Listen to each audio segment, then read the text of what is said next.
Rory McIlroy just won back-to-back Masters, had the biggest 36-hole lead in tournament history, and gave it all back on Saturday. Double bogeyed the fourth hole Sunday, hit his tee shot into the pines on 18, and still won. One shot over Scottie Scheffler, second green jacket in 2 years. Only the fourth player ever to go back-to-back at Augusta. That, and the NBA playoffs start in 6 days. Let's get into it.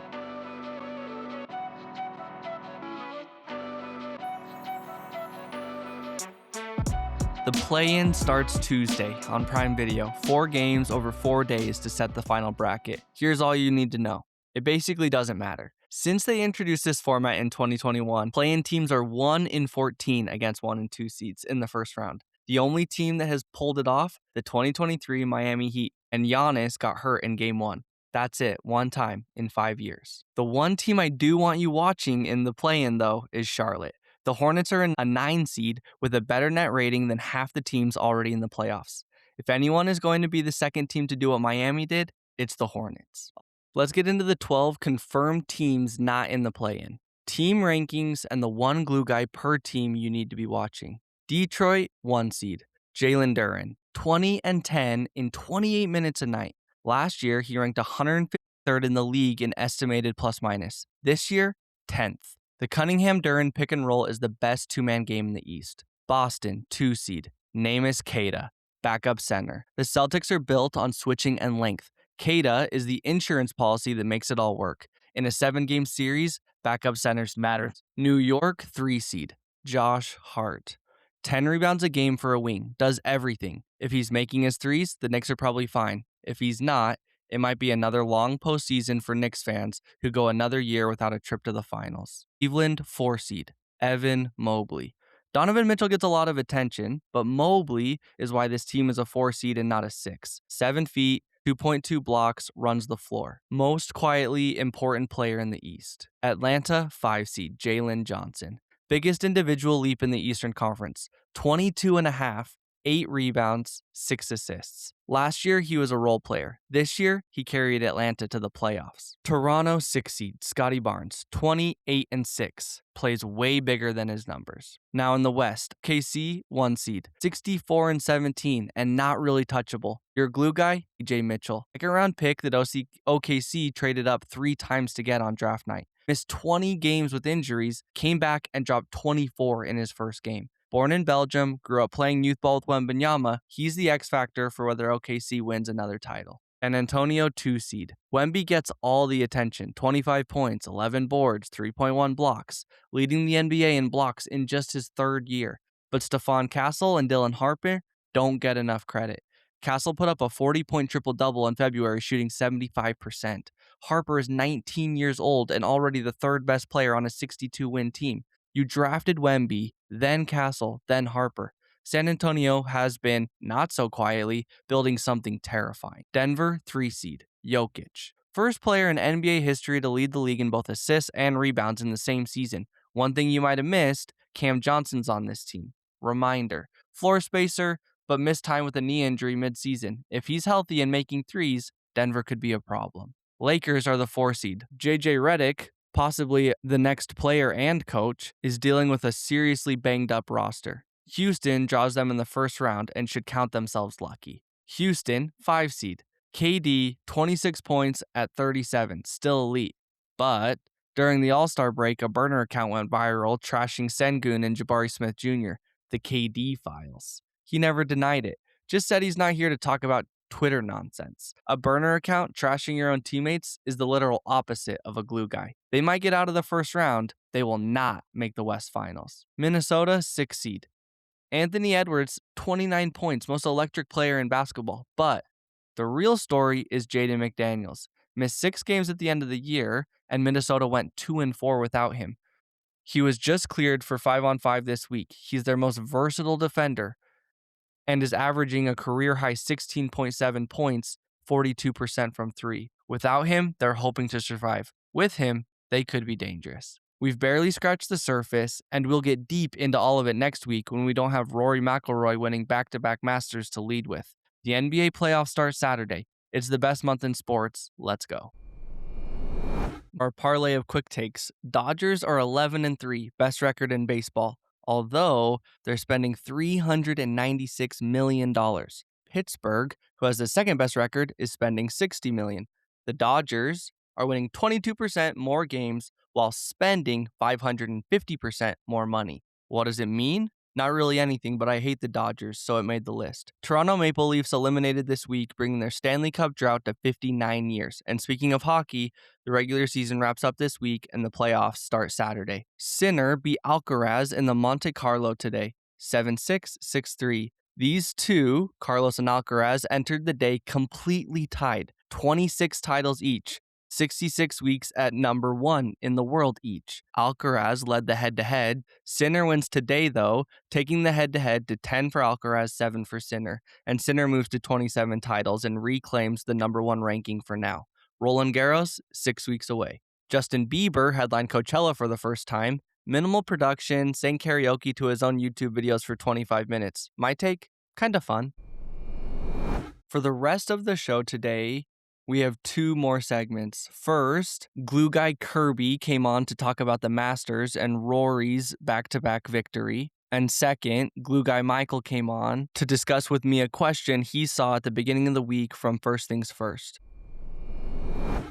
Last week I did a little bit on Rory defending the Masters and the importance of this to me. 3 times in 90 years, we heard the stats. Halfway through this week, or after the first round of the Masters, Kirby reached out and said, I think that Rory took your podcast as a challenge. He sent me a great GIF from Kirby. Remind me what it was from. The Last Dance recording. It was Michael Oh, yeah, Jordan the last one. saying that That's right. he took it personally. And I took that personally. And Rory did. Maybe this was a commentary that was going on everywhere, right? But he defended the Masters. And so Kirby and I are going to react to a couple of things from the Masters this week, and then maybe look at where Rory belongs on some of the all-time lists. There was an initial conversation of like, hey, is Rory number 3? And then we looked at the lists. Probably not number 3, but probably definitely top 10. And maybe best European ever, question mark, at least who played in the 21st century, definitely. Okay. Well, the Masters was excellent. We can start there. I No, think that it was so close to super special, right? Like we had 5 guys at 10 under at one point, just like a close competitive tournament with a bunch of really big names at the top of the leaderboard, which is exactly what you want when you're watching the Masters, right? absolutely. Like, there was so much conversation and all of the golf media that I was listening to and stuff about how after last year, are we in for a stinker this year of the Masters? Yeah. How do you top Rory's winning the Grand Slam? Hmm. But yeah, to get guys like Rory and Scotty, Tyrrell Hatton made a guest appearance on the leaderboard there at the end. Justin Rose, right? Colin Morikawa Yeah. surging with the hurt back. And then Right. earlier in the week, some guys like Patrick Reed. We had P coming over from like the DP World Tour, and Hmm. he's streaky. Like he's great at Augusta, and so he had me scared for a little bit because he could go off. Yeah. Yeah. No, it's just really good. The biggest names in the biggest tournament, right? Like that's what makes it really special. And every once in a while, that doesn't happen at the Masters. This wasn't one of those years. And I agree. Like I heard so much of the same commentary. Scheffler just had a baby and has been away from golf for forever. Rory hasn't played in 3 weeks. Now, what we didn't know was that Rory was actually playing Augusta every other day, flying over in his PJ, right? Like not playing the Texas tournaments on purpose. Maybe we would have thought differently about this tournament if we'd known that he was just taking practice rounds every other day at the course. But anyways, a couple of questions to start. One, did you see Sergio Garcia on the second tee box today? Have you seen this clip yet? I didn't see it live, but I think I know the one you're talking about where he smashed his driver on the tee box a couple of times and then ends up breaking it when he hits it on the cooler. Yeah, Yes. that it's kinda Sergio being Sergio, right? Super Yeah. emotional player. We play golf. We have these friends who embarrass us when we're on the golf course. This is the type of friend who doesn't get an invite when you get the invite to play at a private country club or a nice course, right? Like Right. you cannot risk a Sergio Garcia being with you, tearing up the tee box at Augusta National and then breaking his driver. Also, like he was carrying John Rahm's bag. He was like, I don't know what was going on, A moment of but redemption, that's what he was going for. After smashing the driver, and he knows Augusta has more cameras than anywhere. He knows that that's gonna get caught. So before the round is even over, he's trying for redemption, right? He's trying to, "I'm my fellow limp guy here, I'll carry his bag up the hole." For what purpose? Dude. Like, I know his caddy was raking the bunker, but, like, Mhm. John probably knew what club he was gonna hit. I don't know what hole it was on. I don't know if he was on the green or not, but, like, probably coulda grabbed a wedge and walked up there himself. So, just Yeah, Sergio being just in weird. the and not to be like the prude, uptight green jacket wearer, but like the opposite of what Augusta National is, right? And so like I can imagine that there will be a letter in the mail for Sergio or whatever it might be, like however they put ruler to the knuckles at Augusta. Okay, For second question, and I didn't prepare you for this at all, but as I was watching the Masters today, I couldn't help but think I think it was during the intro. Is there a voice more associated with a specific sport or sporting event than Jim Nance is with the Masters? Probably not. I mean, the first one that comes to mind is Dick Vitale, the Yeah, college basketball announcer. Like, that's a good one.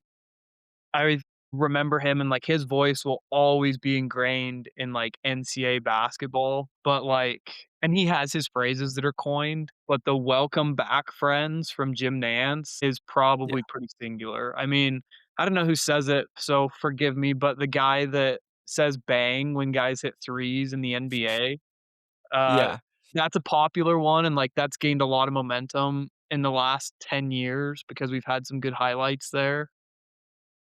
right. Mike Breen's. Mike Breen's is the guy? Yeah, I don't think so. Either.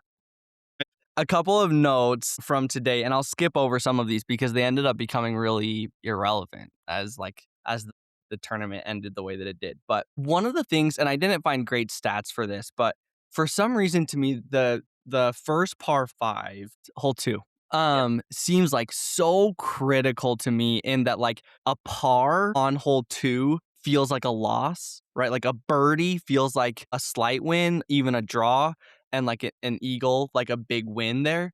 And so when Cam Young birdied number two and Rory parred, and Cam ended up like going ahead there, it felt like something that was going to become significant, right? Like I jotted it down in my notes. I was like, this is the first time Cam's going ahead. And then immediately after, right, Rory misses the green on that first par three and chips on. He has the 5 foot putt to save par and then ends up three putting and double bogeying, yeah. right? And I was like, this was it. Like you par number two, double bogey number three, and it felt like one of those like huge swings that like, well, we're all gonna remember this moment. And then what ended up happening, right, is there's a lot of tournament left to be played. I want to skip over just a bunch of this and jump to there was a point on the 11th hole when Rory and Cam were on the 11th hole, and the commentators caught this as well, but it like got really, really quiet. Like it seemed like not a lot had happened, right? Scotty had been in the trees every single hole.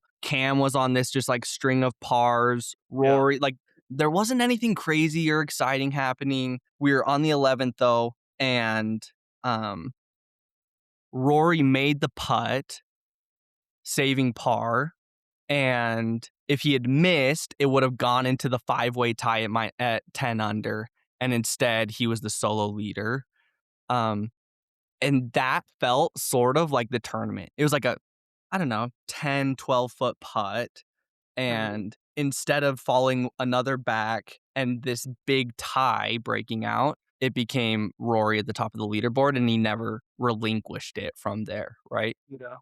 I don't know if you felt similar watching at that point, but Yeah, I mean, with Rory, I've been a fan of Rory forever, basically, but it's a roller coaster, man, right? Like, he does a great job of winning and, like, being consistent and staying relevant in his, 30s, but I would be much happier if he would revert back to some of the wins that he had in his 20s when he was running away from tournaments. It seems like, that's just changed a little bit in his career, right? Like you were saying, when he birdied 11 and went to 12 under, super pivotal because Rose was probably the one that was pressing the most at that time. Luckily, he just made back-to-back bogeys and Rory makes that. And then there's the huge scoreboard on 13. And so mhm. after his birdie and he takes the lead and like he can see Rose kind of faltering, I think that certainly helped.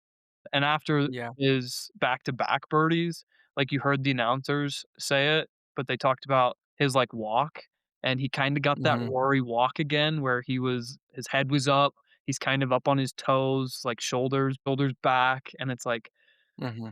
Rory's feeling himself, like, he's feeling a little bit better than he has the last 20 holes, 25 Right. holes probably. And that's the thing that so many people named at the beginning of the week, right? That like, were we gonna get a Rory who was so freed up to play this tournament because for the last 17 times he's played this tournament with like the weight of his whole golf career on his Yeah, shoulders, right? Like every Masters, the conversation for a long time has been, can Rory get the Grand Slam done?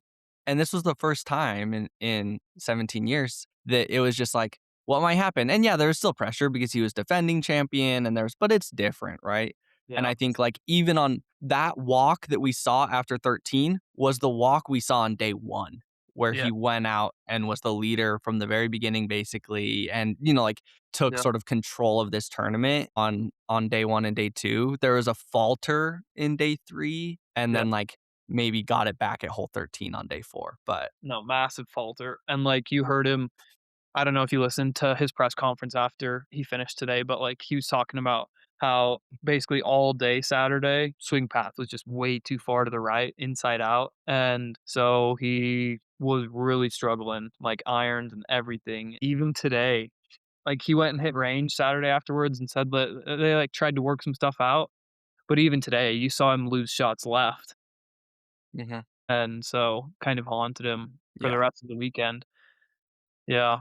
And, like, to talk Um, the pressure idea that you brought up, being a huge Rory fan, like, I always want him to win, and know that I don't wanna say he struggles with pressure because I don't want to admit that, because I want him to mhm, be like a dog, right?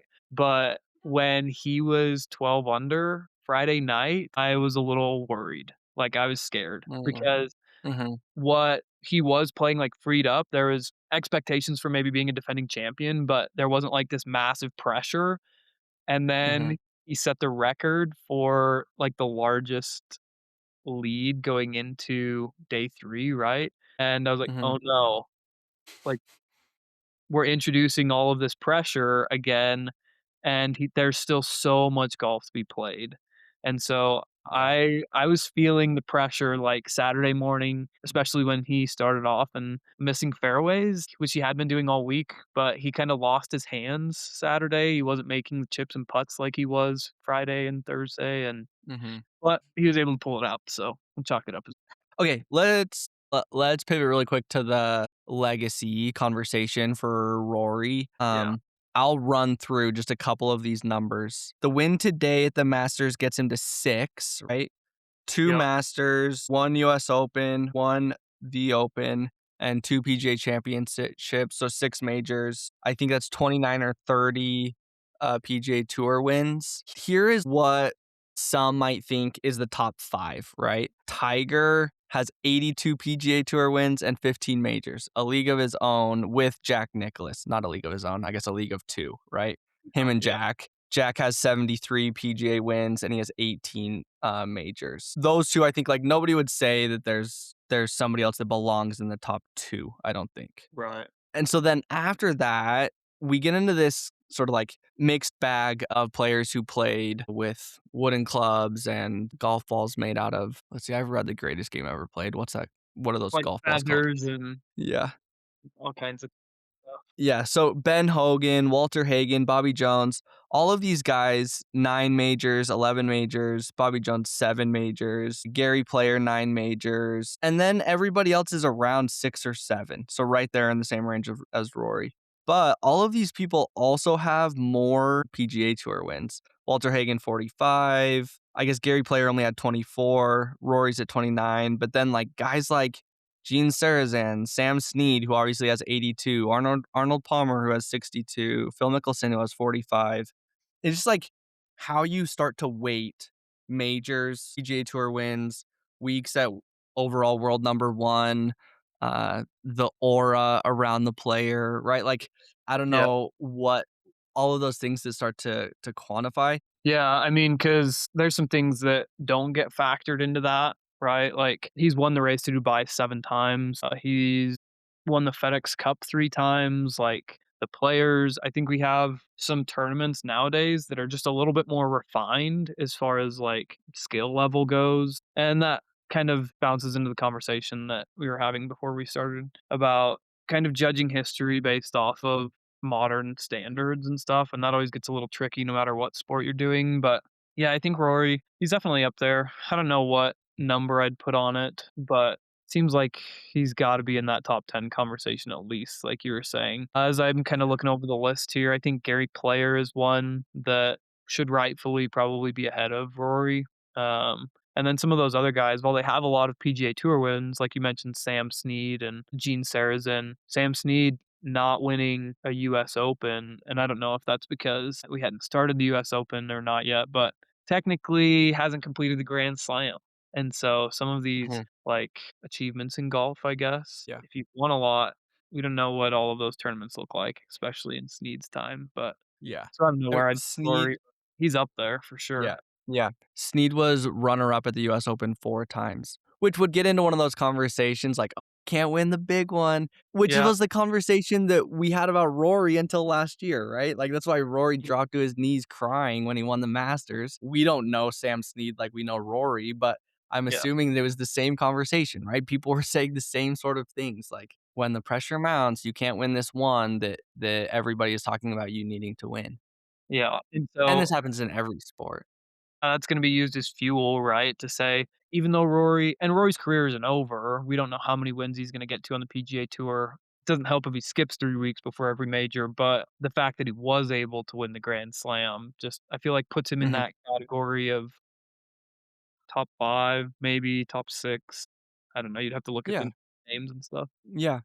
And I mean, just like tying a bow on the conversation, we'll come back to where we started this is that 3 people, 90 years of the Masters being played, have defended their Masters title, and now Mhm. Rory's one of those. So not only is it a Grand Slam, but it's a Masters defense, Yeah, which, like last week, to my point, I think one of the most special things in all of sports is being able to defend a championship, right? yeah, And Rory went on and did that this week yeah, after faltering on Saturday in a huge way. And yeah, so just like kudos to Rory.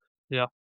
Real quick before I go, maybe an interesting story for next year if we're not looking at Rory again, Rose, right? Some key stats. So he has 3 top 5s at the Masters, and then he has led the round or led the Masters after round 1 more than anyone. He's done it 5 times. He's been leading the Masters after round 1. After round 2, same thing. He's led more than anyone and not won.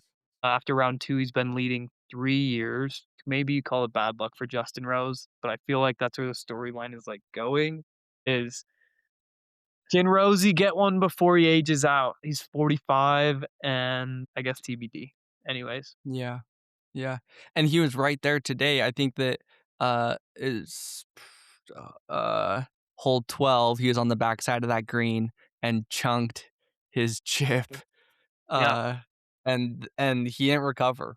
When he was on the back of hole 12, there were 2 guys with leaf blowers that walked up to him, and then the coverage cut away, so I don't know what they came to clear, but it looked like they were, like, almost summoned to hole 12 by Rose, and as soon as they got into a conversation, the coverage cut away, and then when they cut back, leaf blower guys were gone, and he chunked his chip, and I was like, "What was going on?" 'Cause there had something had him spooked. Oh, Yeah, interesting. I Maybe don't know. that'll come out later this week. Yeah. Yeah, thanks for having me on. Well, yeah, thanks again. Always a pleasure. Tons of gratitude to Kirby for coming on this week, and a big apology to our 2 other Glue Guy podcast segments. I'm still figuring out the podcast editing, recording world, and unfortunately lost the recordings for the other 2 segments. So next week, we hopefully will have additional listener segments. And for this week, that is going to be all. Don't forget to send in your takes or segments that you might want to do on the podcast at glueguypodcast.com. And we'll see you here next week.